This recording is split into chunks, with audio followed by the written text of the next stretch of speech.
बिस्मिल्लाहिर्रहमानिर्रहीम। अल्हम्दुलिल्लाह अल्हम्द coaching academy में खुशामदीद। आज हम सॉल्व करेंगे NMDK 2020 फिज़िक्स के MCQs। My name is Faizullah and I am lecturer in physics in government colleges Khyber Pakhtunkhwa. अभी हम सॉल्व करेंगे MCQs। MCQs है हमारे पास ohms time farad is equivalent to. तो यहाँ पे एक ट्रिक ये है कि आप सॉल्व करेंगे ओम्स टाइम, आप ओम यूनिट लेंगे, टाइम का यूनिट लेंगे, फेराड का यूनिट लेंगे और कैलकुलेशन करेंगे कि इसका आंसर हमारे पास क्या आता है। लेकिन आपने इस तरह नहीं करना। ट्रिक यहाँ पे ये है कि आपने सोचना है कि ये आया कहाँ से है, किस तरह से है, किस टॉपिक से रिलेटेड है। तो ये MCQs हमारे पास रिलेटेड है charging and discharging of capacitor.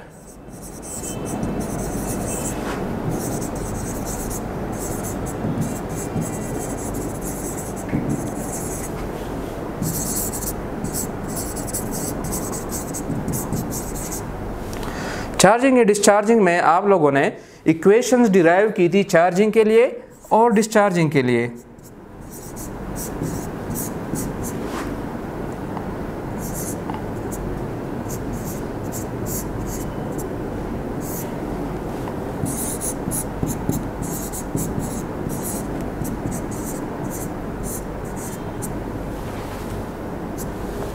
तो चार्जिंग एंड डिस्चार्जिंग में आपके पास ये इक्वेशन आई थी, चार्जिंग के लिए ये हो गई, डिस्चार्जिंग के लिए ये हो गई। इसमें जो E है एक्सपोनेंट है, इसके पावर है RC डिवाइड बाई T। तो ये एक्सपोनेंट है और यहाँ पे आपको एक ट्रिक याद होना चाहिए, एक रूल जो इम्पोर्टेंट पॉइंट है वो ये है कि किसी भी चीज़ का, क्वांटिटी का या नंबर का जो भी पावर होता है हमारे पास वो हमेशा डायमेंशनलेस होता है। तो यहाँ पे RC डिवाइड बाई T ये हमारे पास डायमेंशनलेस है। तो RC डिवाइड बाई T है तो नीचे डिनोमिनेटर में टाइम है, तो इसका यूनिट हमारे पास सेकंड है। तो लाज़िमन जो RC है हमारे पास, RC यानी ओम्स और फेराड, इसका unit peak resultant net unit जो हमारे पास आएगा वो भी टाइम का आएगा। अदरवाइज फिर ये फार्मूलेज हमारे पास गलत हैं। तो यहाँ पे जो आपने ट्रिक यूज़ करनी है वो ये वाली ट्रिक यूज़ करनी है कि किसी भी पावर नंबर का या क्वांटिटी का जो पावर होता है वो हमारे पास डायमेंशनलेस होता है। तो यहाँ पे पावर में RC डिवाइड बाई T है, तो T टाइम सेकेंड और RC भी हमारे पास लाजमन टाइम होगा। तो ओम्स टाइम फेराड यानी RC का यूनिट, ओम्स टाइम फेराड का यूनिट, ये जो RC का यूनिट है वो टाइम है और ओम टाइम्स फेराड भी हमें क्या देगा, ये हमें टाइम देगा यानी सेकंड देगा। तो आपने ये ट्रिक यूज़ करनी है और फार्मूला जो आंसर है आपने डिराइव करना है कि कौन सा आंसर है हमारे पास। तो यहाँ पे ये ऑप्शन A है टाइम। तो correct option is option A। Thank you. अगला MCQ है हमारे पास 1 kilowatt hour is commonly termed as a 1 commercial unit for electrical energy which is equal to. तो ये हमारे पास गिवन है इलेक्ट्रिसिटी यानी इलेक्ट्रिकल एनर्जी का यूनिट है 1 किलोवाट आवर। तो ये हमारे पास जॉल में कितने जॉल के बराबर होगा। तो ये जो यूनिट है हमारे पास ये एनर्जी का है।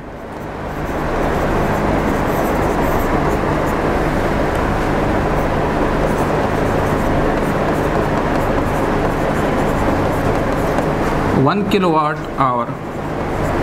ठीक है, यानी यहाँ आप देख ले किलोवाट, ये हो गया पावर हमारे पास और ये हो गया टाइम।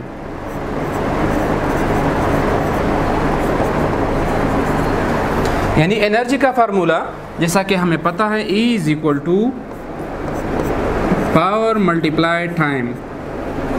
ठीक है, तो अब हमने इसको जॉल्स में कन्वर्ट करना है, यानी सिंपल मैथमेटिक्स है ये। यहाँ पे क्या है 1 किलोवाट, यानी आपको पावर गिवन है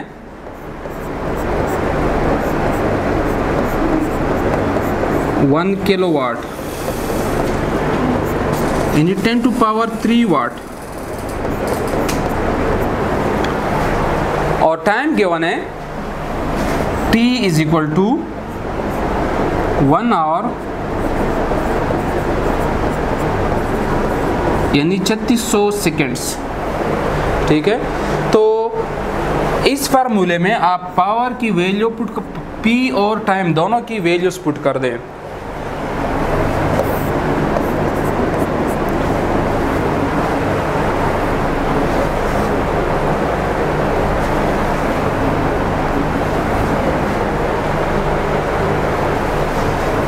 यानी E is equal to power की वैल्यू है हमारे पास 10 टू पावर 3 वाट,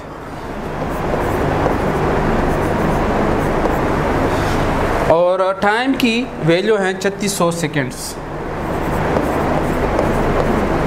तो 10 टू पावर 3 मल्टीप्लाई 3600 सेकेंड्स। ठीक है, यानी वाट मल्टीप्लाई सेकेंड। तो इनकी आप मल्टीप्लिकेशन कर ले तो ये 3.6 मल्टीप्लाई 10 टू पावर 6 वाट और सेकेंड हमारे पास जॉल्स के बराबर है। ठीक है, तो ये क्या हो गया हमारे पास बेस्ट ऑप्शन, यानी करेक्ट ऑप्शन हमारे पास क्या है 3.6 मल्टीप्लाई 10 टू पावर 6 जॉल, यानी 3.6 मेगा जॉल जो है हमारे पास वो करेक्ट आंसर है, यानी option B is the correct option.